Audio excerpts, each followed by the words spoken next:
श्रवणामृत जही कथा सुहाई, कही सुप्रगट होती किन भाई। तब हनुमंत निकट चली गयो, फिरी बैठी मन विस्मय भयो। 4 सीता जी बोली, जिसने कानों के लिए अमृत रूप ये सुंदर कथा कही, वह भाई प्रकट क्यों नहीं होता। तब हनुमान जी पास चले गए, उन्हें देखकर सीता जी फिरकर मुख फेर कर बैठ गईं। उनके मन में आश्चर्य हुआ। 4 रामदूत मैं मातु जानकी, सत्य शपथ करुणा निधान की। यह मुद्रिका मातु में आनी, दीन ही राम तुम कह सहिदानी। 5 हनुमान जी ने कहा, हे माता जानकी, मैं श्री राम जी का दूत हूँ, करुणा निधान की सच्ची शपथ करता हूँ। हे माता, यह अंगूठी में ही लाया हूँ।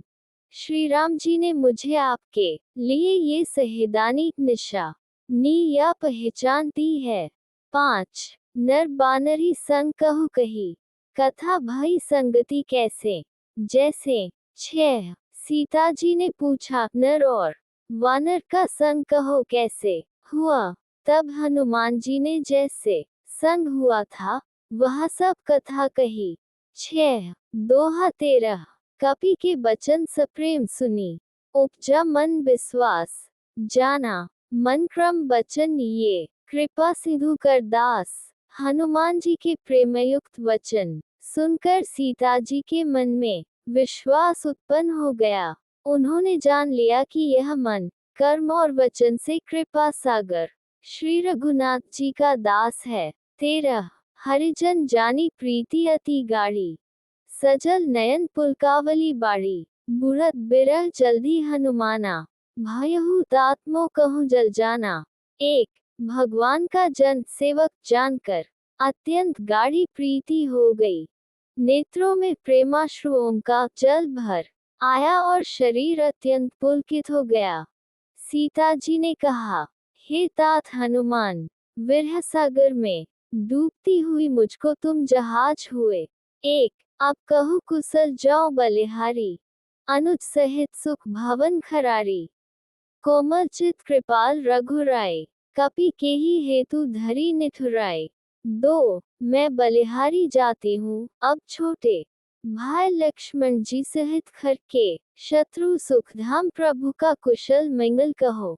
श्री रघुनाथ जी तो कोमल हृदय और कृपालु हैं, फिर हे हनुमान, उन्होंने किस कारण ये निष्ठुरता धारण कर ली है। 2 सहज बानी सेवक सुखदायक, मैं ऐसा अधम करत रघुनायक, श्री रामचंद्र जी ने तो मुझ पर भी कृपा ही की है। रखी श्याम भगवान के गुणों का स्मरण करके हनुमान जी के स्वाभाविक बान प्रेमाश्रुओं का श्री रघुनाथ जी क्या कभी मेरी भी जात करते स्वामी बिसारी। फिर ही काहे न हो ही कोमल सांवले, यही विधि कहत राम मेरे नेत्र शीतल होंगे। पावा निर्वाच्य विश्रामा, नाव नयन जो जानते हुए भी ऐसे स्वामी श्री रघुनाथ जी को भुलाकर विषयों के पीछे बोला कपि मृदु वचन बेनीता, दुखी 4 मुंह से वचन नहीं निकलता। श्री राम जी नेत्रों में विरह के आंसुओं का जल भराया, निर्वचनीय बड़े परम से शांति प्राप्त की। हाँ नाथ, पुनि सब कथा मुझे बिल्कुल ही भुला दिया। यही विधि सीता जी को तह से परम व्याकुल। तब हनुमंत का हनुमान जी कोमल और विनीत वचन जानकी माता। 4 मातु कुशल विभीषण जी ने श्री जानकी तब दुख जिस प्रकार वहाँ लंका में मानहु जयति कीट ऊना सब कथा कही, प्रेमु राम के हनुमान जी ने कहा, हे माता सुंदर कृपा मैं जानकी माता को भाई देखना चाहता हूँ। शरीर से कुशल है परंतु सकल सुनाई, दुख चले पवन सुत विदा कराए। करी सोई रूप मन में पुनि ग्लानि न मानिए, मन छोटा रह के दुख न कीजिए। विभीषण जी ने माता के दर्शन हृदय में आपसे दोनों प्रेम उपाय 5 सुनाई। तब हनुमान जी विदा लेकर चले। फिर वही पहले का मसक सरीखा रूप धरकर वहां गए जहां अशोक वन के जिस भाग में सीता जी रहती थी। 3 देखी मन्ही महु कीन प्रणामा। बैठे ही बीती जात निसी जामा। कृस तनु सीस जटा एक। जपती हृदय रघुपति गुण बेनी श्रेणी 4।